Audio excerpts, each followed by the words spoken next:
पाकिस्तान आलमी कवानीन की पासदारी करने वाला मुल्क है। आलमी अदालत इंसाफ ने भी तस्दीक कर दी। इंटरनेशनल कोर्ट ऑफ जस्टिस के सदर अब्दुल कवी यूसुफ का कहना है पाकिस्तान ने भारतीय जासूस कुलभूषण यादव से मुतालिक आलमी अदालत के फैसले पर मुकम्मल तौर पर अमल किया है। आलमी अदालत इंसाफ पाकिस्तान के इक़दाम पर पूरी तरह मुतमईन है। पाकिस्तान ने आलमी अदालत इंसाफ के फैसले की रोशनी में कुलभूषण यादव को काउंसलर रसाई दी।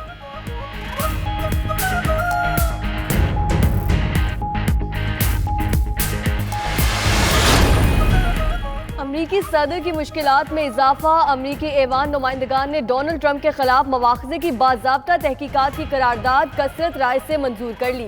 करारदाद के हक में 232 और मुखालिफत में 196 वोट डाले गए। ट्रंप ने करारदाद की मंजूरी को अमरीकी तारीख का बदतरीन सियासी इंतकाम करार दे दिया।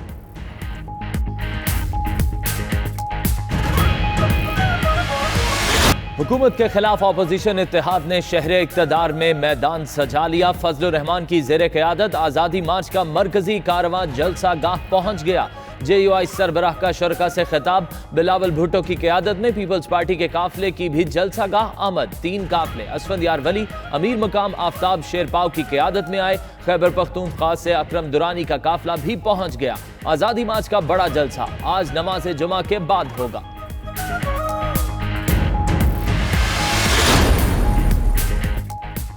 अवाम सिलेक्टेड वज़ीर आज़म को मानने को तैयार नहीं। PP चेयरमैन बिलावल भुट्टो का आज़ादी मार्च जलसे से खिताब। कहते हैं अवाम कठपुतली और सिलेक्टेड से आज़ादी चाहती है। टैक्सेस के तूफान और महंगाई के सुनामी से आम आदमी का मुआशी कत्ल किया जा रहा है। ख्वाजा आसिफ बोले मौलाना के जलसे में हर अव्वल दस्ते के तौर पर शिरकत कर रहे हैं। उधर JUI का आज़ादी मार्च में लाखों अफराद जमा करने का दावा। मौलाना अताउर रहमान कहते हैं अवामी समुंदर के आगे हुकूमत का ठहरना मुश्किल होगा।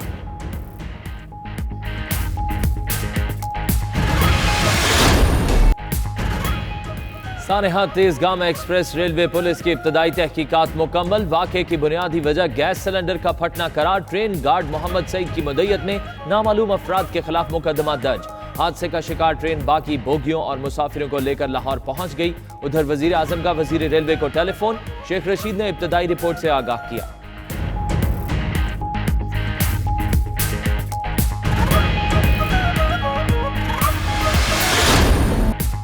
लियाकतपुर के करीब बड़ा सानेहा तेज गांव में होलनाक आग लगने से 73 मुसाफिर जान भाग।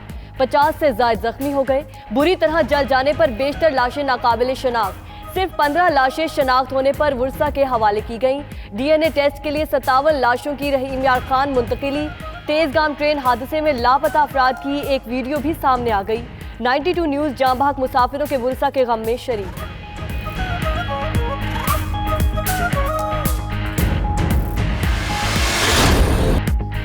कराची समेत मुल्क के रेलवे स्टेशन पर मुसाफिरों के सामान की चेकिंग का कोई इंतजाम नहीं। कराची कैंट स्टेशन पर लाखों रुपए मालियत की स्कैनिंग मशीन कई माह से खराब। हैदराबाद, सक्खर और मुल्तान में भी सामान की चेकिंग नहीं की जाती। उधर ओगरा की नाअहली के बायस गुजरावाला में नाकिस सिलेंडर बनाने वाले कारखानों की तादाद 180 से बढ़कर 400 हो चुकी।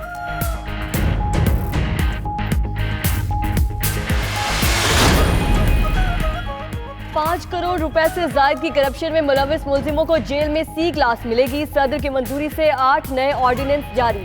बेनामी ट्रांजैक्शन एक्ट का तरमीमी ऑर्डिनेंस, खवातीन के विरासती हुकूक और लीगल एड अथॉरिटी के कयाम का ऑर्डिनेंस और आला अदालतों के कोड ऑफ कंडक्ट का ऑर्डिनेंस भी शामिल। तमाम ऑर्डिनेंसेस के मुसव्विदे काबीना ने मंजूरी के बाद सदर को भेजे थे।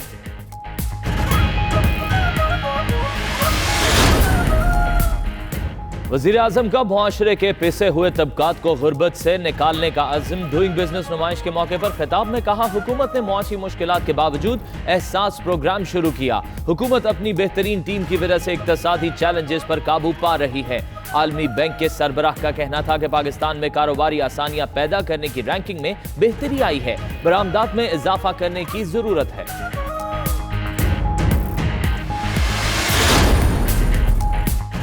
नवाज शरीफ सर्विसेज अस्पताल में बदस्तूर जेरे इलाज। प्लेटलेट्स की तादाद 51,000 तक पहुंच गई। लीगी कायद का ब्लड शुगर लेवल बढ़ गया। IVIG के इंजेक्शन की थेरेपी रोक दी गई। मेडिकल बोर्ड के मुताबिक नवाज शरीफ का स्टीरॉयड से इलाज जारी रखने का फैसला किया गया है।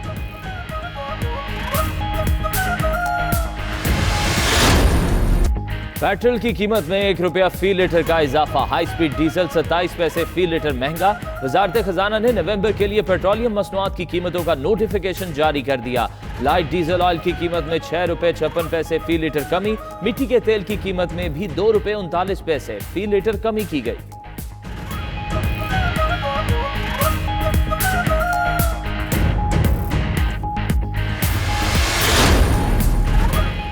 कातिल डोर ने एक और जिंदगी की डोर काट डाली। लाहौर के करीब इमामिया कॉलोनी फाटक पर गले पर डोर फिरने से 7 साला बच्ची जाँ बहक। शाहदरा के रिहायशी मासूमा भाई के हमरा मोटरसाइकिल पर जा रही थी। गले पर डोर फिरने से शदीद जख्मी हालत में अस्पताल लाया गया, लेकिन जाँबर ना हो सकी।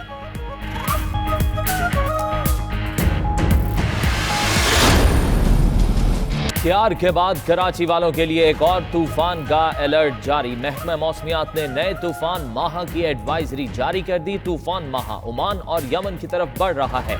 इस वक्त कराची से 1500 किलोमीटर से ज्यादा फासले पर है। तूफान की शिद्दत कुछ दिन में मालूम हो सकेगी।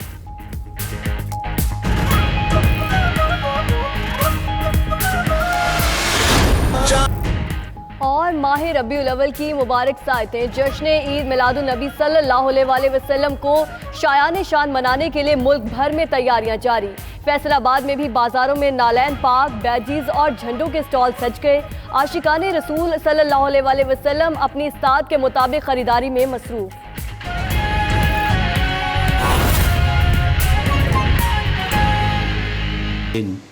बेहतरी की तरफ रवां दवा हो। नैब ने गुज़श्ता 2 साल में कम से कम ये साबित ज़रूर किया कि नैब एक आज़ाद और ख़ुद मुख्तार इदारा है। ये कोई अपनी ज़ाती तशहीर नहीं है या कोई अपनी तारीफ़ नहीं है। एक पीएन से लेकर डीजी और चेयरमैन नैब तक ये सब जब मिल जाते हैं तो इस कम्बिनेशन का नाम नैब है। ये एक टीम वर्क का नतीजा था और अल्लाह ताला का बड़ा करम है कि परवरदिगार ने उस मेहनत को मुस्तजाब फरमाया जो कि नैब ने बतौर एक इदारे के गुज़श्ता 2 सालों में जो मेहनत की। माजी की तरफ मैं इसलिए नहीं जाता कि माजी भूल जाने के लिए नहीं होता। माजी इसलिए होता है कि माजी में जो गलतियाँ हुई हैं वो हाल में सरजद न हों, ताकि उनको दोबारा हम रिपीट न करें और फिर अपने हाल में जो कुछ हम करें वो माजी की गलतियों की उनको पेश नज़र रख के करें, ताकि एक तो गलतियों का इयादा ना हो और दूसरा ये कि हमारी परफॉर्मेंस बेहतर हो। नैब ने गुज़श्ता 2 सालों में तकरीबन 600 से ज़्यादा रेफरेंसेस फ़ाइल किए। टोटल रेफरेंसेस जिस वक्त फ़ाइल हो चुके हैं उनकी तादाद 1235 के करीब है और उसमें 900 अरब रुपए की ख़तीर रकम इन्वॉल्व है। हम पूरी तरह कोशां हैं कि जल्द अज जल्द इन मुकदमात का फ़ैसला हो और ये 900 अरब की ख़तीर रकम जो है वो हुकूमत के ख़जाने में जमा कराई जाए। और ये जमा कराई जाना इसलिए भी ज़रूरी है कि हमारी माली हालत को इतनी ज़्यादा खूबसूरत और बेहतर नहीं है। तो बुनियादी बात जो मैंने इस ख्वाहिश का इज़हार किया डीजी साहब से कि मैं आईओ से बातचीत करना चाहता हूँ और मैं नैब के अफसरान से बातचीत करना चाहता हूँ। पहली बात तो ये है कि आप जिन मुकदमात को डील करते हैं वो वाइट कॉलर क्राइम है। वाइट कॉलर क्राइम 100% डिपेंड करता है डॉक्यूमेंट्री एविडेंस पे।